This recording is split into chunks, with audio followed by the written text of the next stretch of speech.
And we are live. Welcome, people, YouTube and Facebook land who are joining us today. We're grateful that you're here. Of course, right now it says there's no one here.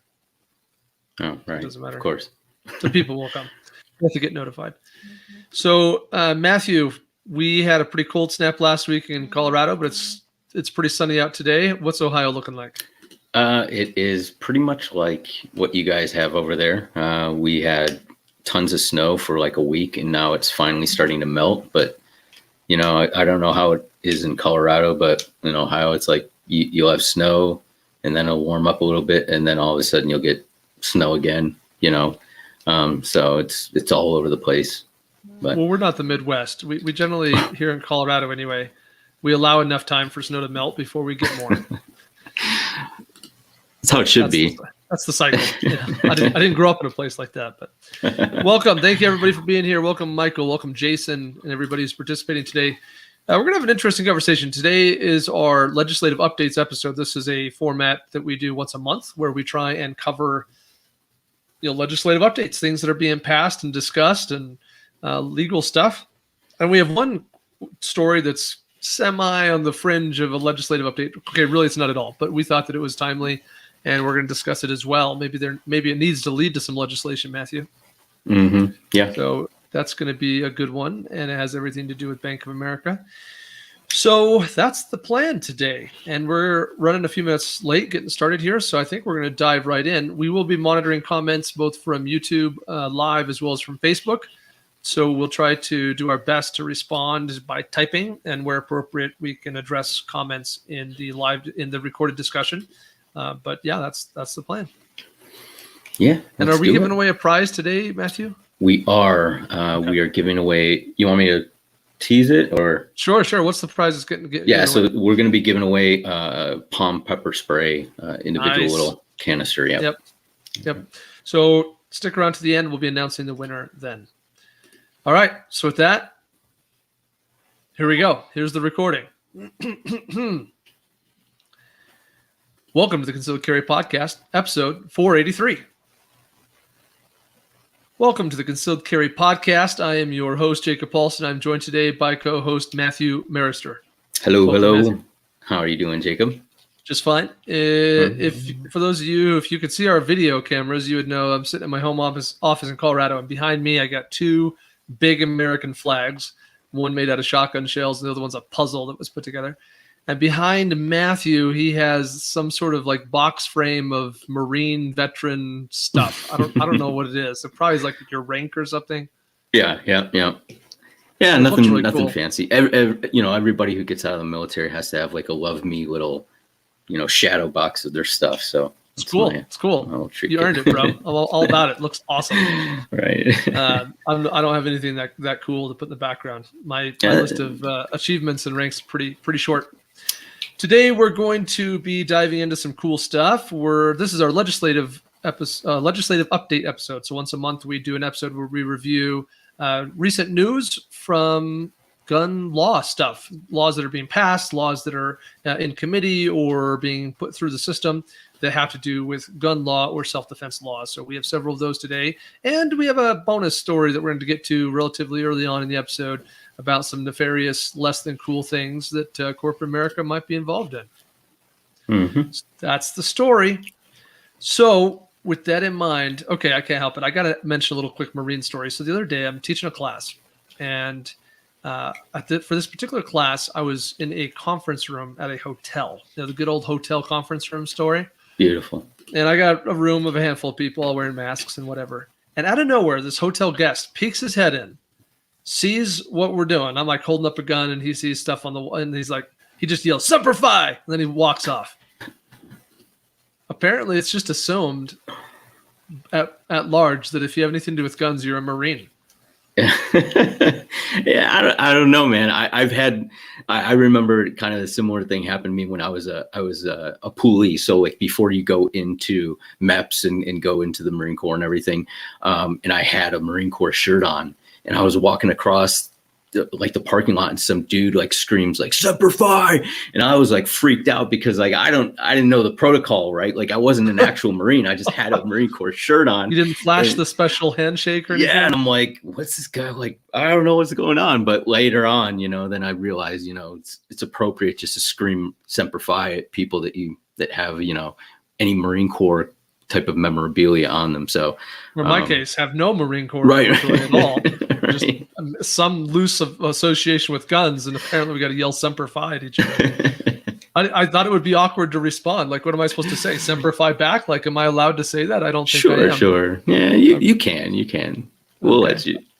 I'll just, if anyone asks, I'll say, well, there's a Marine who said I'm allowed to say that. All right, so we're going to get into it, guys. Before we do, of course, just a quick word from our sponsors. Today's episode is brought to you by our Guardian Conference, guardianconference.com. We've just updated some information on the website at Guardian Conference about ammunition. We've had a lot of people say, I'm interested in attending the conference, but I might have to drive a very long distance and or fly to get there, and I don't know if I want to fly with 1,000 rounds of ammo. So we've updated information on the website. We've put an address where you can have your ammunition shipped.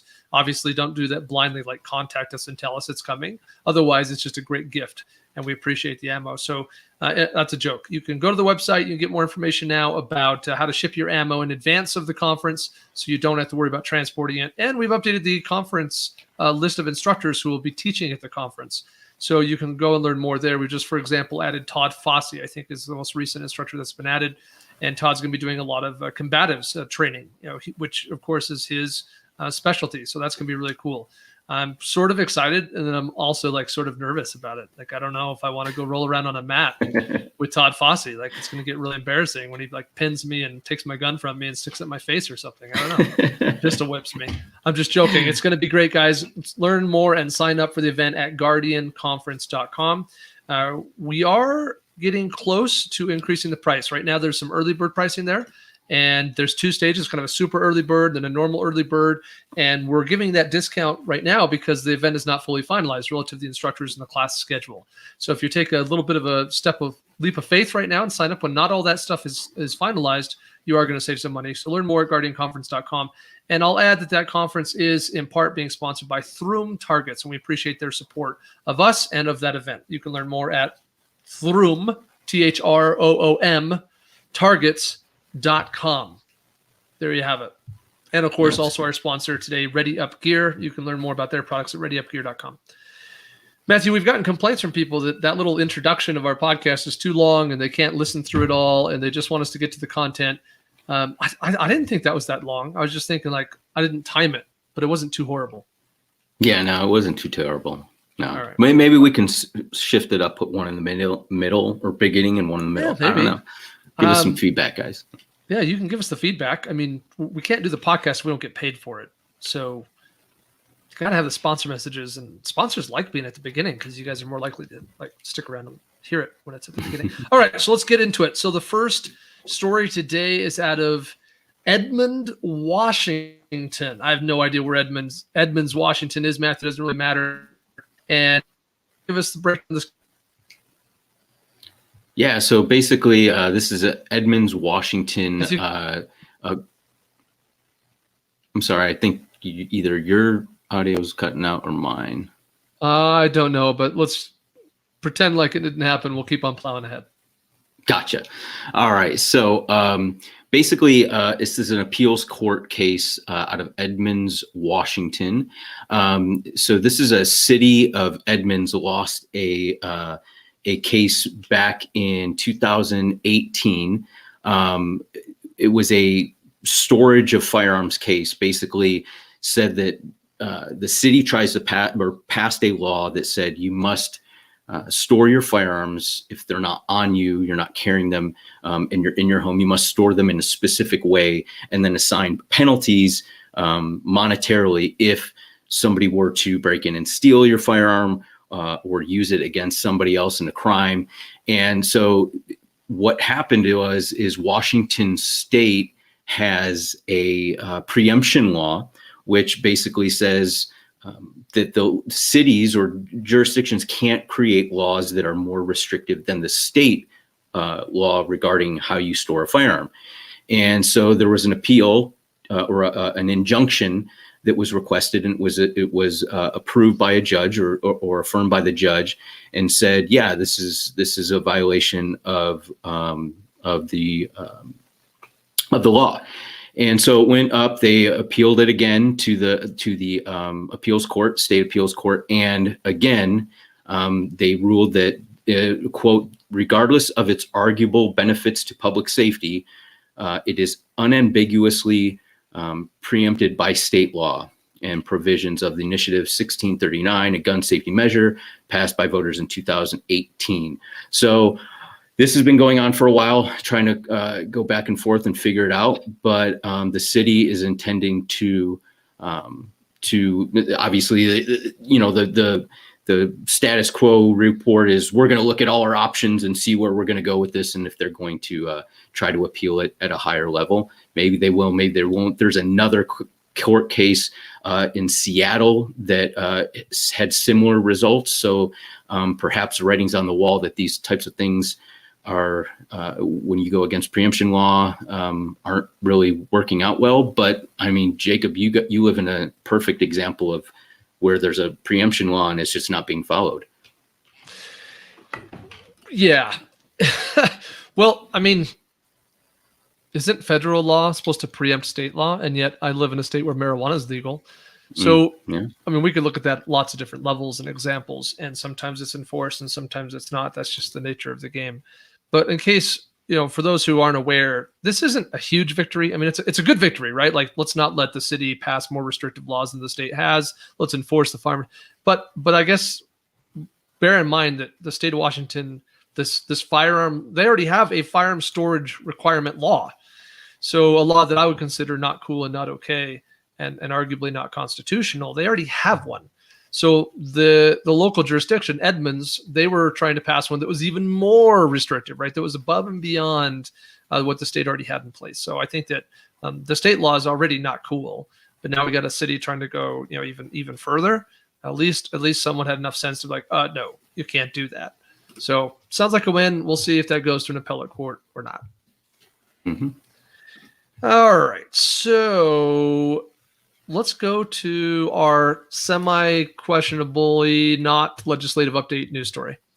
Yeah. This is from Fox News, which is semi-reliable, and it's all about Bank of America. And the basic story here is Bank of America ran some filter search data to try and identify customers, Bank of America customers, that might have been involved in the hoorah drama at the U.S. Capitol at the beginning of January. And then they passed that data over to the feds, to the FBI, if I'm not mistaken, specifically.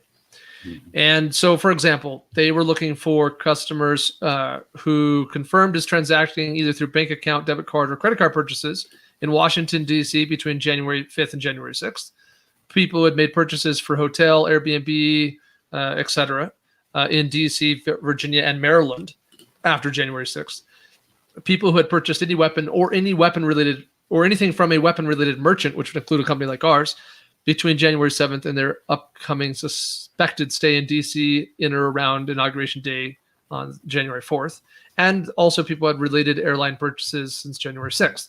So they run some data. They try to identify people who fit all of these 4-ish criteria, come up with a list of consumers, and say, hey, these could be our people. These could be the people that were causing the drama, and they pass that over to the feds so that the feds can investigate.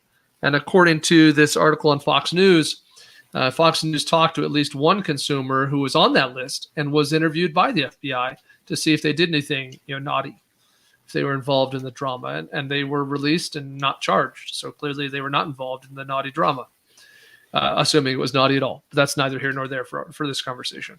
So, Matthew, I got some strong feelings about this, but I'm gonna let you kind of give your feelings first. Yeah, I mean, here's the thing. Like a lot of times we'll just say, well, like private companies can do whatever they want, right? Like, and to a certain point, yes.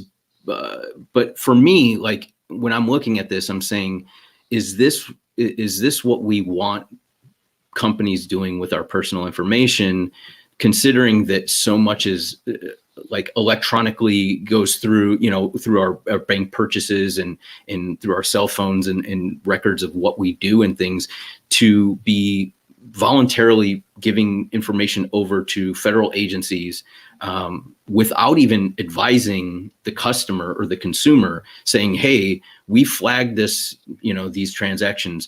I mean, here's the thing, like, I get what they're justifying this under is, well, we're trying to root out domestic terrorism. But for me, that's a really scary thing, because if you don't define what domestic terrorism is, or the definition is so broad that it includes, 70 million people, then and you start lumping just purchases in a general area at a certain time as somehow integral in an investigation into domestic terrorism, you can really start destroying people's lives, or really making them scared and chill people's ability to feel confident that they have any sort of privacy with the government, and I'm sure there's some people that are listening are like, well, I haven't done anything wrong. I don't care if Bank of America turns over my stuff. They're going to see me buying ice cream cones and whatever. But I think that's irrelevant. I don't think, because right now they're just targeting, gun stores, right? Like if you bought a morale patch from 511, that's a gun store, right? Like they sell gun parts or whatever. What if, we always talk about slippery slopes. This can expand to anything that the government doesn't like. And if today it's guns, maybe a new administration comes in and says, we don't want people that have purchased, I don't know, whatever, you want to say a right-wing ideology is, right? Like, so it's not, I don't think it's so much what they're targeting. I think it's the fact that the federal government is doing this, is kind of acting in conjunction with, private companies. If a company wants to provide information, that's fine. Or if they're subpoenaed to provide that information, they have to under law. But I just doesn't feel right. And the search term seems so broad of what they were turning over. It just seemed overly broad to me. So that's my concern. Yeah, not cool. I'm not a lawyer. And even if I was, I'd have to go read some terms of service that people agree to when they do business with Bank of America.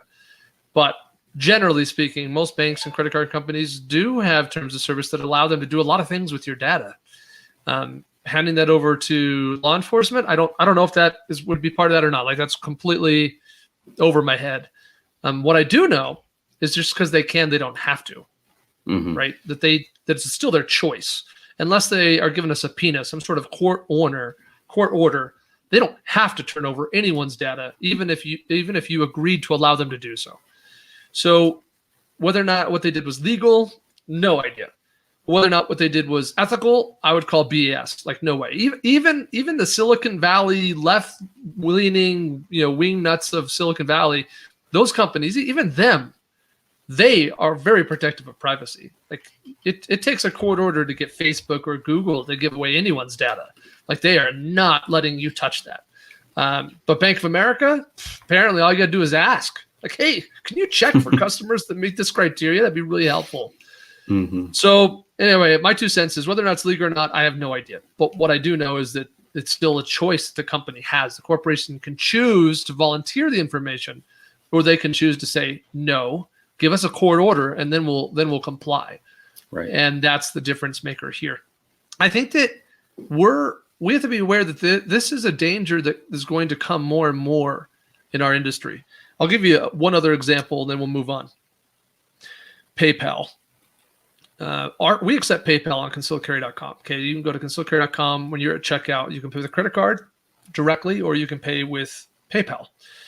But if you pay with PayPal, the way PayPal is set up, and a lot of people like PayPal, by the way, because they don't have to give their credit card info to companies like us, right? They can have all their that private info in one place, and then they don't, they feel safer shopping, right? And PayPal will help them in the case that there's some sort of dispute, the product doesn't show up or shows up defective or whatever like that. PayPal gives them a certain amount of protection, so people feel good about that.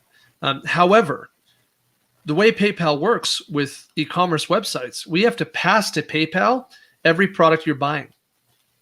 So when you shop on a website like ours or any other website for that matter, and you choose to pay via PayPal, you're giving PayPal permission to see the items in your cart, what you're actually buying in checkout. That should alarm you.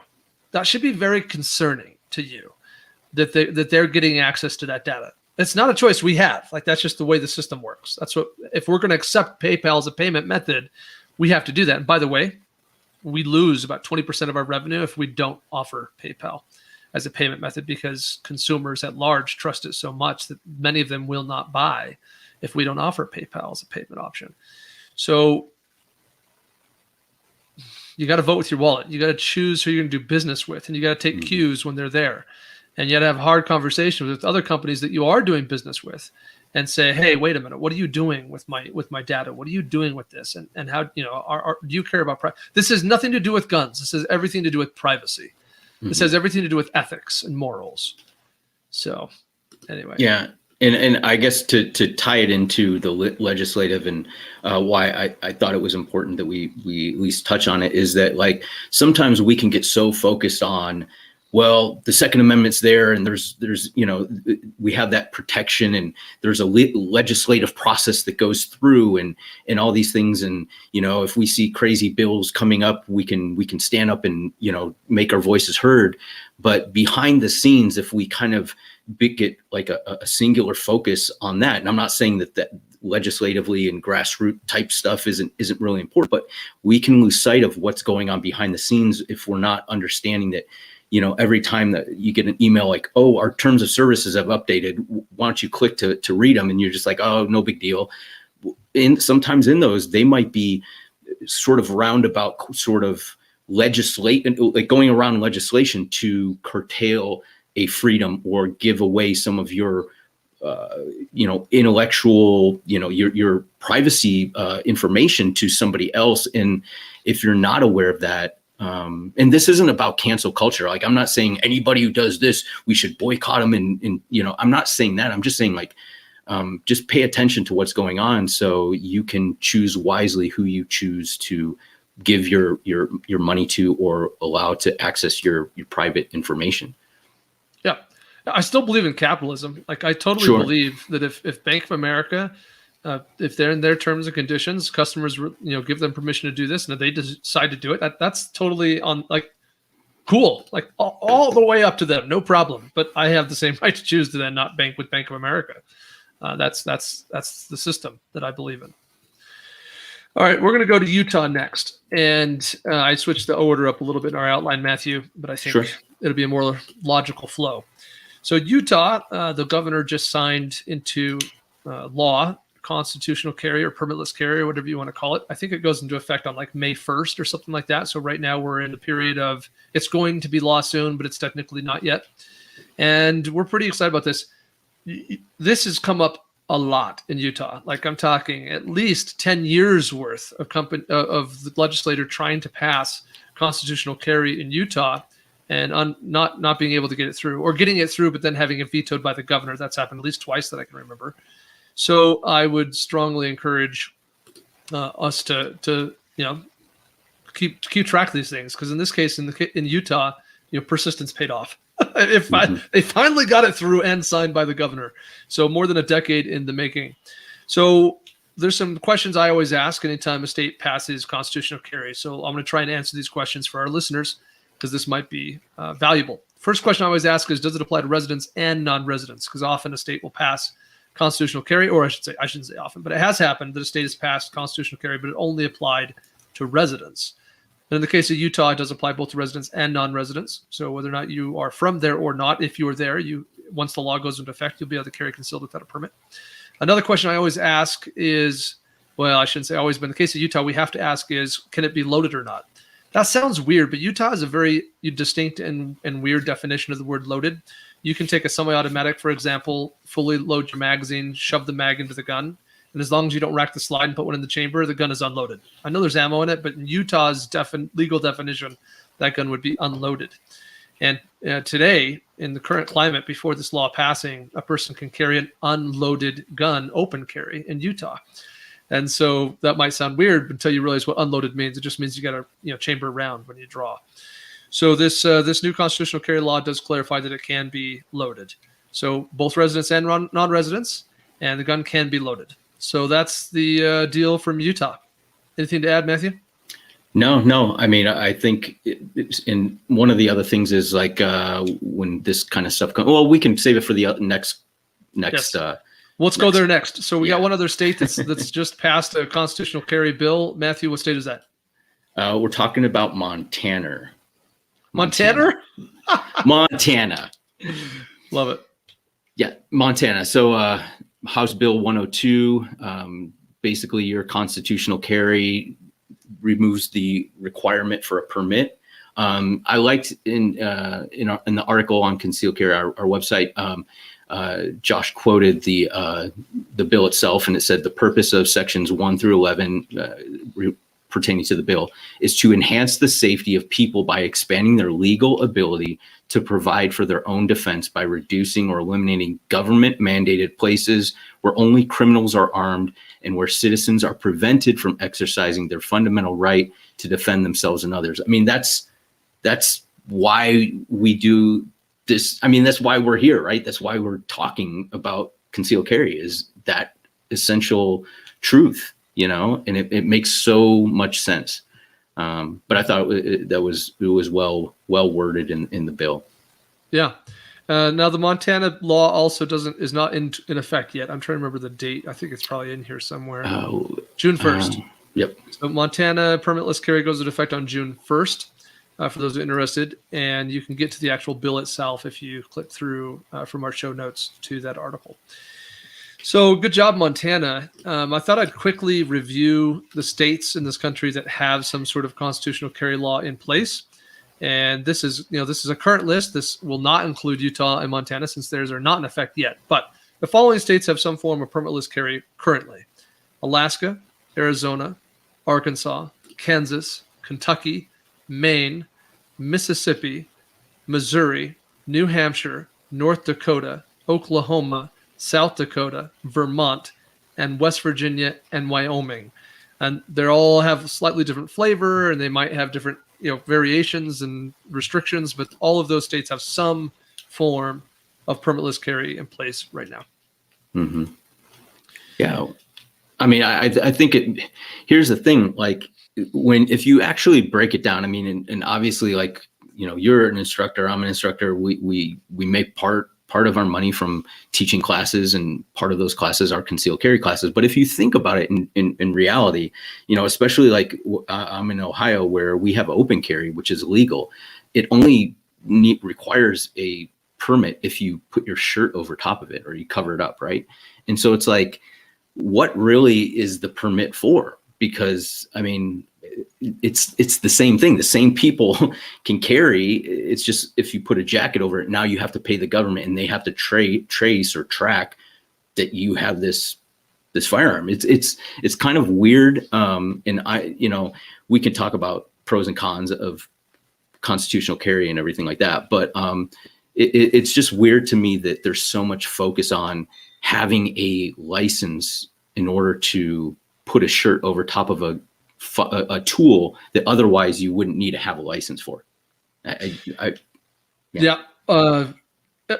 Our company's been very clear on our stance on this. That is that we support this kind of legislation. We think it's good and wise and awesome. Episode 50 is where we really dived kind of deep into some of our thoughts and comments on why that would be. So if any of you think we're nuts or crazy, or that people should have to take a class or get a permit or whatever, you can go listen to episode 50. But there's a lot of states where you don't need one. I just named 17 states, but in addition to those 17, I can name another large list of states where a permit is required, but no class is required to get the permit. Mm-hmm.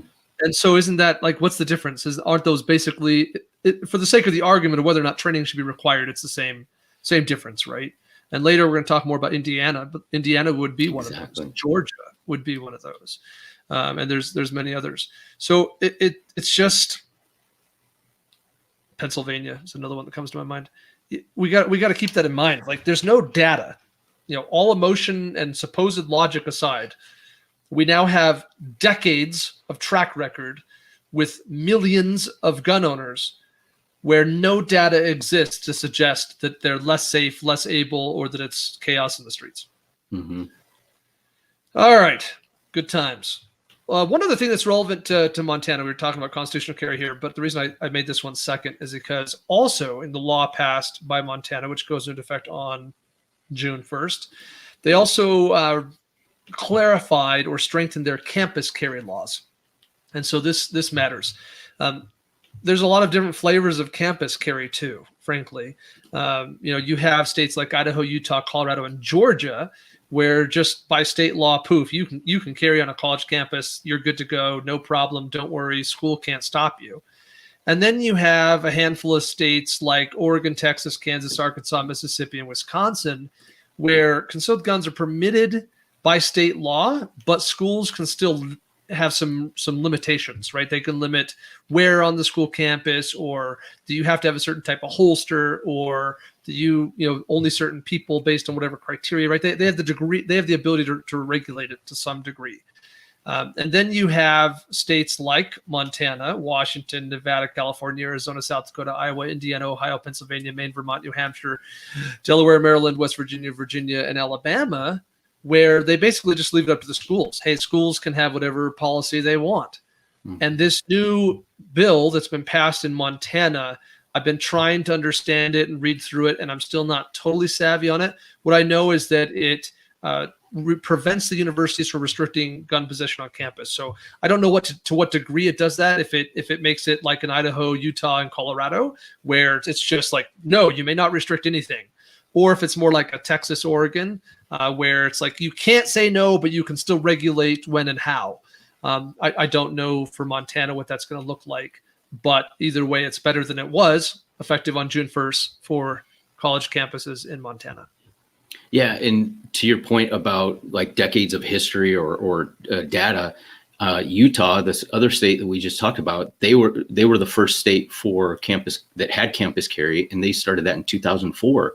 And I mean, I don't recall hearing of any campus shootings or mass shootings in Utah schools, or a rash of shootings that happened, bam, right when they started allowing it. So and we'll talk about this later, but the fear mongering that goes into well, if this law passed, every single person on campus is going to be shooting guns left and right, and you're going to be low crawling the school every day. It hasn't bared out in years and years, and so it's really not based off of any factual data. It's more emotional and ideological. So you mentioned Utah, but I'll just add one little sidebar, having lived in Utah for some time myself, and my dad working for a school district in Utah until he retired. Utah, not only in 2004 did they allow campus carry, but in 2004 they allowed carry on all schools with a permit. So if you are the lunch lady at a elementary school in Utah and you got a concealed carry permit, you can take your gun to work. That's fine. You can keep it on your body in the cafeteria, all good. So not just campus, but I mean all schools, period. So, clearly, like you said, we have a lot of track record now, 16 years in Utah. Whatever. All right. Let's move on to some proposed laws. So we're moving in now to a section of our podcast where the laws we're going to reference have not been passed. These are laws that are out of committee, right? Maybe they're through one house and not the other, or currently being debated in one or the other. But the following laws we're going to review are not laws yet, and may or may not be, depending on a variety of factors, including how much you may support them if you're in these states. So, Matthew, get us kicked off in Arizona. Yeah, Arizona, there's 3 bills, just if you're in that area, to be aware of. House Bill 2840, it talks about storage of firearms in their locked personal vehicle while parked on school grounds. So this is clarifying some of those laws that say, hey, you can't carry on school grounds. You can't have a firearm on school grounds. And then somebody says, well, I'm picking up my kid. I'm in my vehicle. What do I do? Am I violating the law? Or I'm going to pick up my kid. Can I lock my vehicle, my firearm in the vehicle to go pick up the child inside the building and then come back. So these are this is a law that would help clarify that. House Bill 2827 prohibits financial institutions from discriminating against firearm businesses, anti-gun banks, and their executives. So we talked about a bunch of times on different podcasts about how banks are not lending to certain businesses that they deem, contrary to their moral character. I don't know what you want to call it, but if they sell an ammunition part or a firearm part, a magazine or something like that, then they won't lend to them or they won't process their credit cards. So this would prohibit them from being able to do that based off of arbitrary, rules like that. And then House Bill 2551 expands areas where concealed carry permit holders could lawfully carry concealed to include certain public establishment and events. And it clarifies those types of things where they might there might be some ambiguity in the law currently. So good stuff in Arizona. If you live there, support, get a hold of your congressman and support those bills, because it just clarifies what you can and can't do, and it's really important. Yep, those are good ones. Mm-hmm. Now let's go to Arkansas, where we are working on passing a stand your ground bill. So some preliminary clarity for those who may not be as clear on the terminology. So in this country, you basically got two different versions of law. You have duty to retreat and you have stand your ground. Duty to retreat is a state where, like Arkansas currently, where if you are safely able to retreat from a threat, you are obligated legally to do so before you can use any degree of force in defense of yourself or another. And then you have the stand your ground states, which as of now, Matthew and I both live in stand your ground states, where you do not have to retreat. Even if you safely could, it's just not legally obligated. It's not required, though probably always a pretty good idea, but not legally required. So Arkansas, that's not the case. In Arkansas, you do have a duty to retreat before using deadly force, except when unable to do so with complete safety, or if you're LEO, or if you're in your own home. So they do have a castle doctrine law. So this bill that's being proposed, which is in the Senate in Arkansas right now, I don't know. The local Fox website is so horrible I can't get it to. Okay, here we go. I'm getting somewhere. Senate Bill 24 was passed out of the committee just this last Tuesday.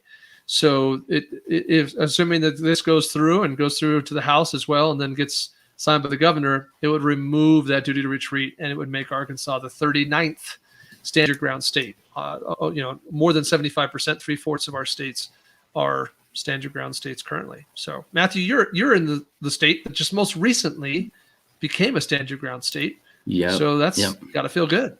It's awesome. And it's so important. And we cover this all the time, but I don't see how and it's the same fear mongering tactic. Like if you give a state stand your ground, then people are just going to be shooting people, and they don't even have justification. They don't need justification. It's just Wild West. And it's not true. It's not factually true whatsoever. Well, part of it, I think, is just the misuse or misunderstanding of the terminology, right? Mm-hmm. People have associated this idea of stand your ground conceptually with the idea that you can't be legally liable for defending yourself no matter what. And that's obviously not the case. All stand your ground really does is remove the otherwise existing duty to retreat. That's it. And so, that I think that tactically we all want to avoid using force if we can avoid it. But we also don't want this dumb little simple thing to be the thing that lands us in prison when we otherwise lawfully were defending ourselves. It just seems like a weird requirement. For those who are curious, current duty to retreat states include Arkansas, Connecticut, Delaware, Hawaii, Maine, Maryland, Minnesota, Nebraska, New Jersey, New York, North Dakota, Rhode Island, and debatably Wyoming. That one's kind of awkward on the fence thing going on.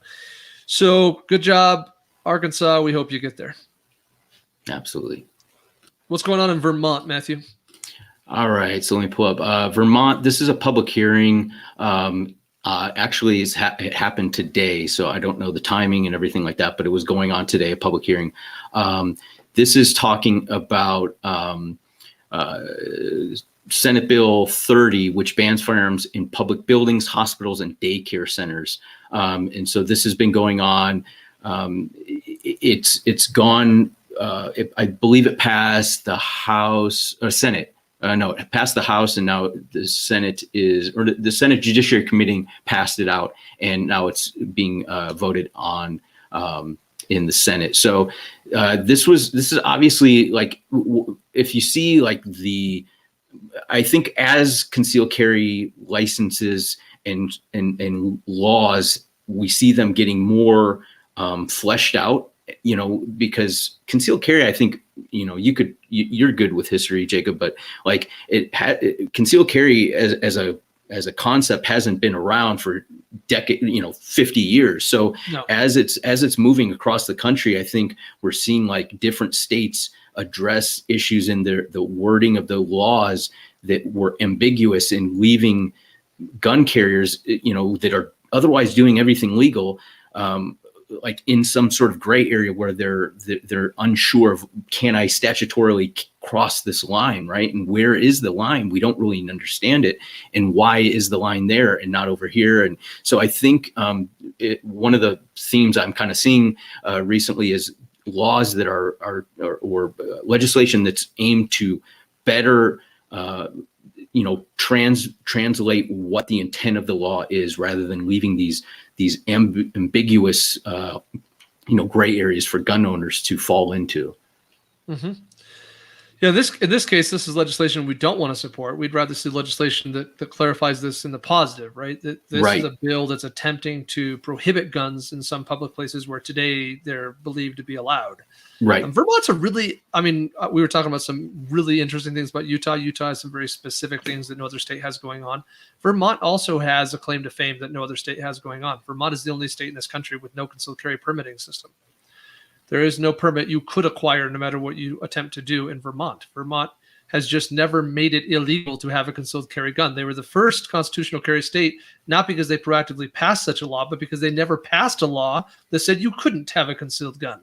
And so Vermont is the original model for permitless carry that we now see enacted in Utah and Montana. And so it's really unique that way. It's no longer unique as being constitutional carry, but still unique in that it's the only state that has no permitting. You couldn't get a permit. There is no permit.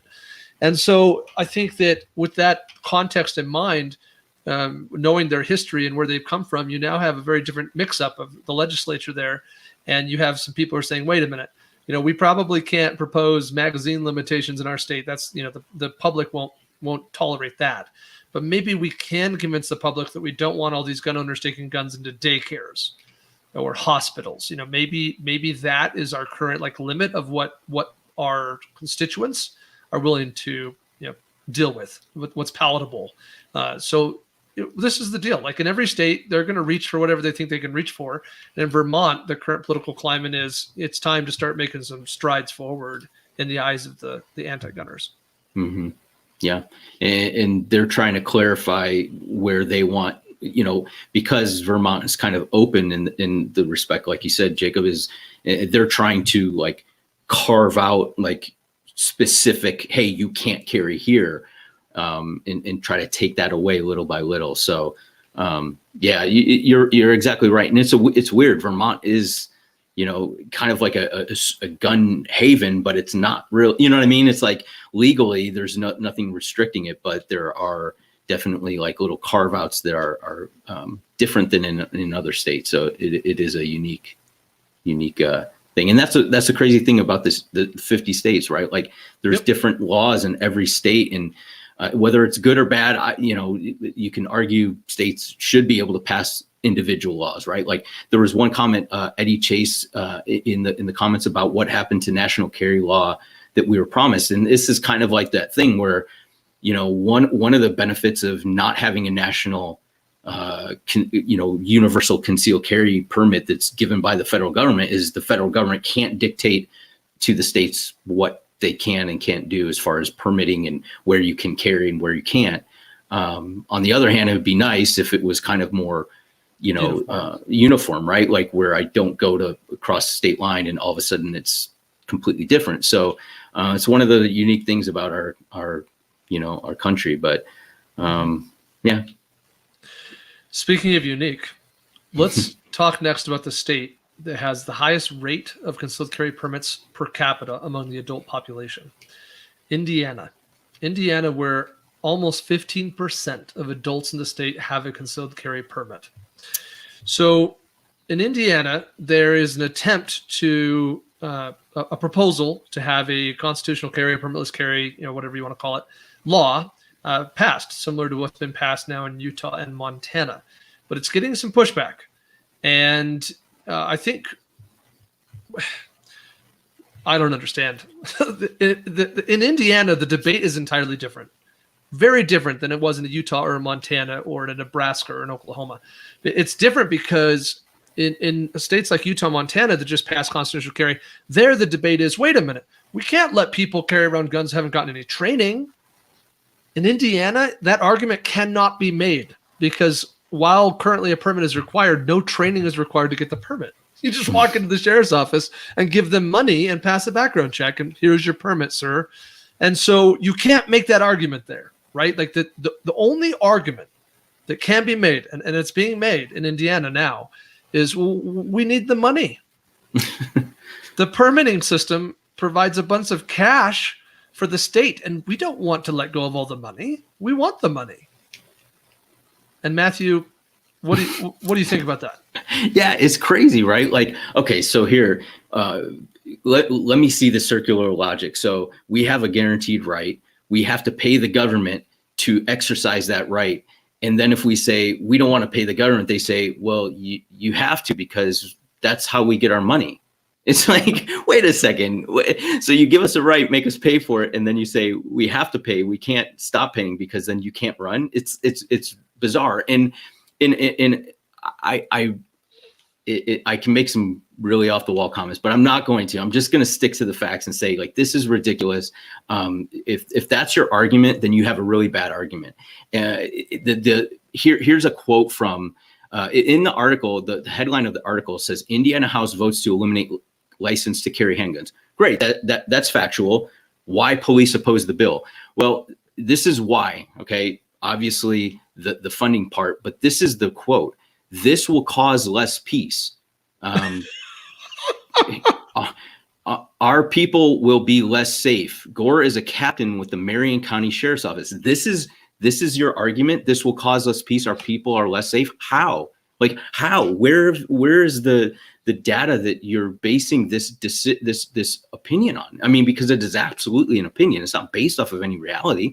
And like, so you're telling us that if you don't have a permit, if you don't pay the government money, they don't need trained, but if you don't pay the government money, somehow that people will be less safe? No, I think what he's saying is maybe they'll be less safe because their budget will be cut. Well, in a way, maybe not, because the bill doesn't eliminate concealed carry licensing like across the board. It just says you don't need to get one, right? So what they're gonna do is say, we'll still provide licenses if you want to get a permit so you can have reciprocity with other states. Great, and you can pay the fees for that. But I don't think that government should be funding their police departments. If this is funding their police departments in critical levels, they need to look at other funding. You can't charge somebody for a right and say this is how we keep you safe by charging you for your rights. I mean, that's ridiculous. I do think it's sucky that if this law passes, that currently the $5.3 million a year in profit from the concealed carry permitting program that currently goes toward training law enforcement officers will be decreased. Like, it's not going to go away. Still, some people are going to get permits because they travel and want reciprocity and all that jazz. So that it's going to certainly, they're not going to get $5.3 million a year if this gets passed. They're going to get less than that to some degree, right? Mm-hmm. However, I do think it's deplorable that our budgeting system sometimes is set up in a way where we rob Peter to pay Paul.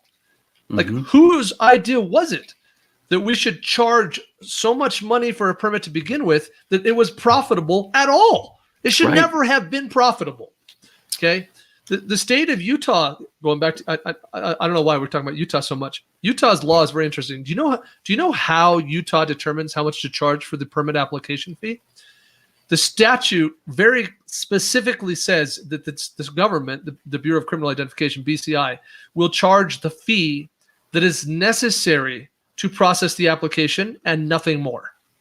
Mm-hmm. So this is why Utah's permit application fee keeps changing, because every couple of years they reevaluate and say, we could do it for less, right? If we bought this new system, or we can have this employee do X or whatever they determine, they say, we can do it for less. So Utah's law dictates that they cannot turn a profit on processing permits to carry a concealed gun. In Nevada, apparently the state turns a $5.3 million annual profit. That's a problem. That's a huge, gross problem. Now, I do believe that the government should not be in debt, that they should pay for their own crap, and taxes are have to exist, even though they're generally really crappy and the money is poorly managed. But in theory, I think the concept of taxes is appropriate. But when we're turning a $5 million profit from one department and we're using that money for something unrelated, I don't get that at all. So shocker that the captain from the whatever county sheriff's department thinks this law is a bad idea. Yeah, $5.3 million less than you're currently getting, bad idea. But in what way it makes people less safe, I'm struggling to understand. Only thing we're doing is saying, instead of showing up the sheriff's office and giving us money, you don't have to do that anymore. But that's right. That's the only change. And the crazy thing is that, like, okay, so to your point, there's it says only 4% of the 120,000 handgun license were denied. Okay. So that's in 2020, 4%. So couldn't this, you could argue that this making an income off of, or getting tax revenue off of licensing could unduly tie the government to give permits to people that shouldn't have them, right? Because if I'm saying my argument is we need the money, then I may have more of an incentive to give permits to people just to get the money, because we need the money, because if we don't get the money, you will be less safe, right?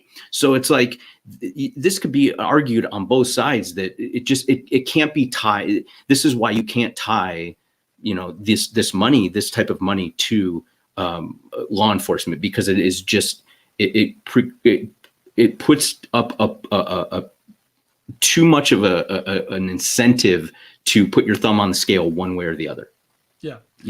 Do cops need training? Yes. Should they find their $5.3 million somewhere else? Yes. Does that mean that taxes might have to go up? Sure. There's probably plenty of other waste that could be eliminated, but that's not for us to say, I guess. Right.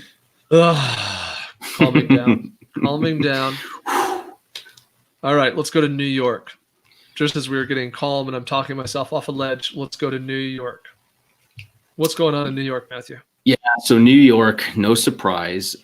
Senate Democratic majority today advanced legislation to strengthen penalties and regulation of unfinished receivers and guns without serial numbers, known as, you guessed it, ghost guns. So basically, there's a series of legislation that has been passed by the Senate. And the reason why we don't include, there's a lot of stuff that's going on in committees and presented and things like that, but we're only covering stuff that's been passed out of committee and is now, in the chambers to be voted on, right? Like, because there's a lot of crazy stuff that never makes it that far. But once the crazy stuff gets to a certain level, then we kind of say, hey, this should be on the radar.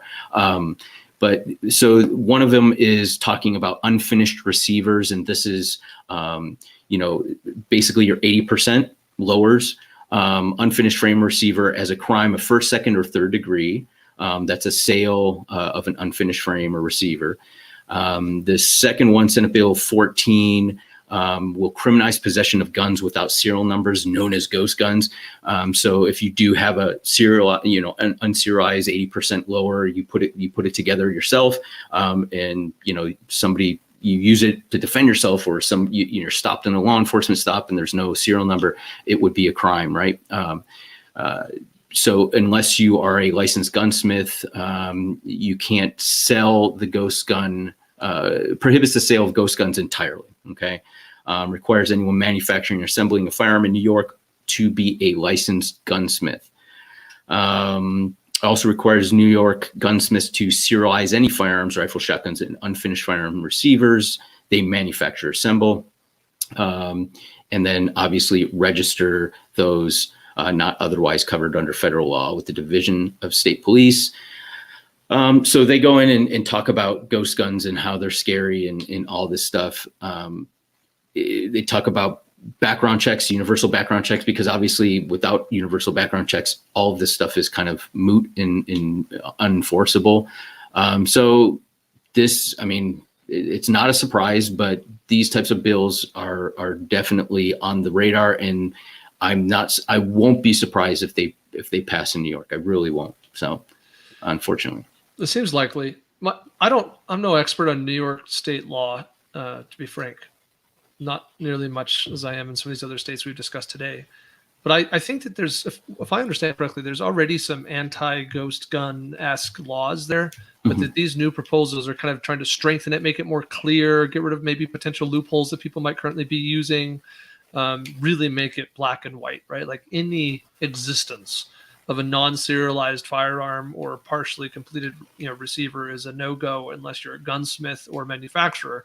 Then if you are either of those two things, if it ever leaves your possession, it better be serialized. And that's kind of the gist of what I get from this. Yeah.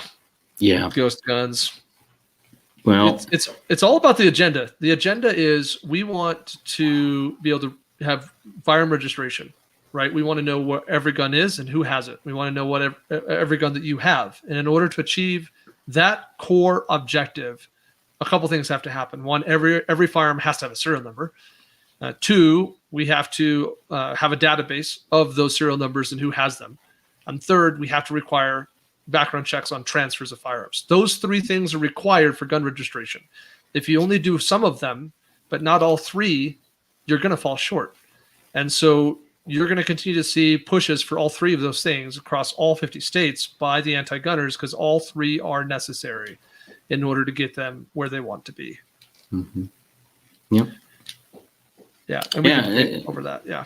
Yeah. And it's just unfortunate. I mean, and not to belabor the point or anything like that, but like these, what we've been talking about, like slippery slope type things, we always talk about it, but like it is definitely a small erosion of little things of saying, okay, well, yeah, that kind of makes sense. So let's just, give into this. And I'm not saying that I'm against like, any sort of, law, like, Ohio has a, concealed carry permit law. I'm not a fan of it. Right. Like, but I'm not going to die on that hill trying to overturn the concealed carry law, right? But the more we give in on these types of things, the more regulation is possible down the road. So those three things are very, like, we can't allow that to happen, because once that happens, it's over. I think that's kind of the line in the sand, the tipping point where it's like, okay, it's you will be. You're in essence, your right has been taken away. It's no longer a right. It's a privilege. In order to get a law to be passed at the federal level, you have to have pretty broad support, because federal, the Congress, U.S. Congress, they don't want to lose power, and so they need enough support from the public for them to push something that's going to ensure they don't lose the power they have. Right. So it's a constant balance between do what my party and the people who keep me in power want me to do, but also stay in power. And so you're trying to ride that line all the time. And so we see the battle always starts at the state level. It always starts at the state level, because if we can show enough support for it across the 50 states, then it leads us to believe that we can pass it at the federal level, right? Like, I live in Colorado. Colorado is the first state to pass the recreational marijuana law. It was crazy style when that was being debated. It was like insane, right? I mean, there are people in this country that seems to be the only thing they know about Colorado is that we have marijuana. Like I travel, like, oh, do you smoke weed? You're from Colorado, right? Like that's how big of a thing this was in national news. The concept that a state would pass a recreational marijuana law, in the face of the federal law. But today, like that ball is rolling down the hill. More and more states are passing that law. It's not a big deal anymore. We don't even report on it. No one cares. How long do you think it's going to be before marijuana is permitted, federally, before that federal law changes? It's not that far off, because once you get enough states on board, you have the support you need at the base to go pass it at a federal level. I'm not debating over the merits of recreational marijuana. I really has nothing to do with this. I'm trying to use that as an example of what we see here. If you get enough states to pass universal background checks, if you get enough states to have magazine capacity limitations, if you get enough states to do these things that we're talking about, then it becomes palatable. Then the argument at the federal level is no longer like, check out this crazy, insane thing that's unproven. The argument becomes, wait, like 40, 30, 25, however many states already do this. We think it's a good idea for the whole country. And that's a much easier sell, and it keeps you in power when you have that kind of support at the base. Yeah, I mean, it's kind of a momentum thing. Think about like all the states now, and I'm not saying it's all due to several states passing, but constitutional carry and stand your ground law. As more and more states come on, the argument becomes more. There's more weight behind it, right? Like it goes both ways. Exactly. So we have to kind of support those states, and I get it, man. Like I left California, and I'm always thinking, man, thank God I'm out of there, because I couldn't live under some of those laws. But we can't always like just turn our back and say, well, I'm leaving, or they voted for it, so they deserve it. I mean, to a certain point, yeah, if you continue to vote for the same people, you're going to get the same type of legislation. But I think there's a component of education and reasoning that we don't do a good job, I think, as far as education broadly, or reaching out to people of different persuasions, ideologically or politically, in explaining why these laws are bad. Mm-hmm. Yep, absolutely. Yeah. All right. We've been ranting for a while. I could keep going. I have other thoughts in my head, but I think we've hit about that hour mark. And so we're going to go ahead and wrap this one up today. Guys, this is episode 483. Before we started recording today, Matthew and I were talking about the data suggests that the majority of you listening to this have not listened to all 483 episodes, which is not necessarily bad. However, you should note that we see this as a continuation of a topic about the laws, the regulations, the tactics, and the skills surrounding concealed carry and defensive shooting. And we hope that if you are newer to our podcast, whatever that might be, that you would consider going back and listening to older episodes where we discuss other topics, and that you might find value in doing that. You can always just read a headline, the title of a given episode, and decide if you want to listen to it or not. But if you picked us up in the last 100 or 200 episodes and you've never considered going back and looking at old stuff, I would strongly encourage you to do that, as I think there's a lot of good content there. Though certainly we're smarter and wiser, I hope, than we were in February 2016 when we launched this podcast. Sure. If you haven't already, please consider giving us a review on iTunes or wherever it is that you listen to this podcast. And please make sure you're subscribed. We appreciate all of you for all that you're doing. We appreciate you taking your time, your valuable time, to listen to us jibber jabber about this stuff.